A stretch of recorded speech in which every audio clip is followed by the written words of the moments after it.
ಪ್ರಭು ಯೇಸುವಿನಲ್ಲಿ ಅನುಗ್ರಹಿತರಾದ ಪ್ರಿಯರೇ, daily blessing ಅಲ್ಲಿ ದೇವರ ವಾಕ್ಯವನ್ನು ಆಲಿಸುವ ಸಕಲರನ್ನು ದೇವರಿಗೆ ಸಮರ್ಪಿಸಿ ದೇವರ ವಾಕ್ಯದಲ್ಲಿ ನಿಮಗಾಗಿ ಪ್ರಾರ್ಥಿಸುತ್ತೇನೆ.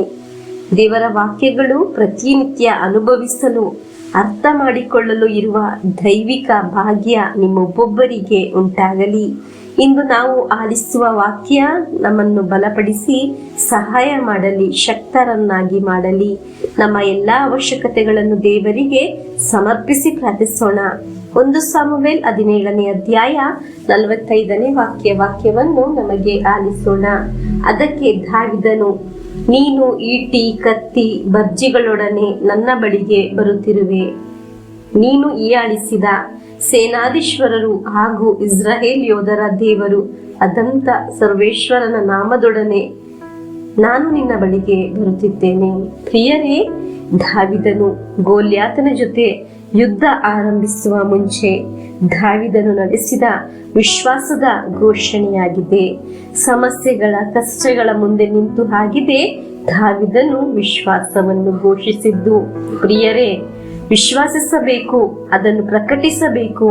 ಈ ಸಮಸ್ಯೆಗಳು, ಕಷ್ಟಗಳು, ಈ ರೋಗದಿಂದ ನನ್ನನ್ನು ದೇವರು ಬಿಡುಗಡೆಗೊಳಿಸುತ್ತಾರೆ, ನನ್ನ ಪ್ರಾರ್ಥನೆಗೆ ದೇವರು ಉತ್ತರ ನೀಡುತ್ತಾರೆ ಎಂದು, ಹಲ್ಲೆಲೂಯಾ, ದೇವರು ನನ್ನನ್ನು ಅನುಗ್ರಹಿಸುತ್ತಾರೆ ಎಂದು ಘೋಷಿಸಬೇಕು.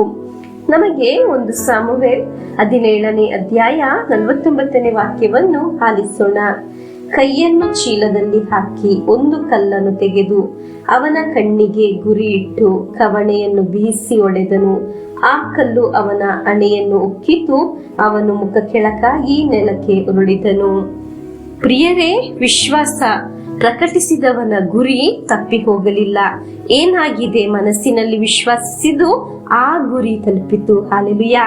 ಪ್ರಾರ್ಥಿಸುವ, ವಿಶ್ವಾಸದಿಂದ ವಾಕ್ಯ ಆಲಿಸುವ ನಿಮ್ಮೊಂದಿಗೆ ಹೇಳಲೇ, ದಾವೀದನ ಮುಂದೆ ನಿಲ್ಲುವ ಗೋಲ್ಯಾತನ ರೀತಿ ನಮ್ಮ ಮುಂದೆ ಅನೇಕ ಸಮಸ್ಯೆಗಳು, ಕಷ್ಟಗಳು, ರೋಗಗಳು ಇದೆ.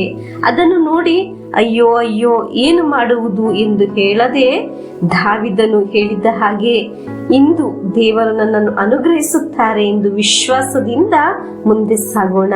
ವಿಶ್ವಾಸವನ್ನು ಪ್ರಕಟಿಸೋಣ. ವಿಶ್ವಾಸದಿಂದ ಪ್ರಾರ್ಥಿಸುವವನು, ದೇವರ ವಾಕ್ಯವನ್ನು ಸ್ವೀಕರಿಸುವವನನ್ನು ದೇವರು ಅನುಗ್ರಹಿಸುತ್ತಾರೆ. ಮಾತ್ರವಲ್ಲ, ನಮ್ಮ ಜೀವನದಲ್ಲಿ ದೇವರು ಗುರಿಯನ್ನು ತಲುಪಿಸುತ್ತಾರೆ. Hallelujah, amen. ನಮಗೆ ದಾವೀದನ ರೀತಿ ವಿಶ್ವಾಸವನ್ನು ಪ್ರಕಟಿಸಿ ಮುಂದೆ ಸಾಗೋಣ. ದೇವರು ನಮ್ಮನ್ನು ಗುರಿ ತಲುಪಿಸುತ್ತಾರೆ. ಹಲ್ಲೆಲೂಯಾ. ನಮಗೆ ಪ್ರಭು ಯೇಸುವಿನ ಆಶೀರ್ವಾದವನ್ನು ಸ್ವೀಕರಿಸೋಣ. ನಮ್ಮ ಪ್ರಭು ಯೇಸು ಕ್ರಿಸ್ತರ ವರಪ್ರಸಾದವು, ದೇವರ ಪ್ರೀತಿಯು, ಪವಿತ್ರಾತ್ಮರ ಅನ್ಯೋನ್ಯತೆಯು ನಿಮ್ಮೊಡನೆ ಇರಲಿ.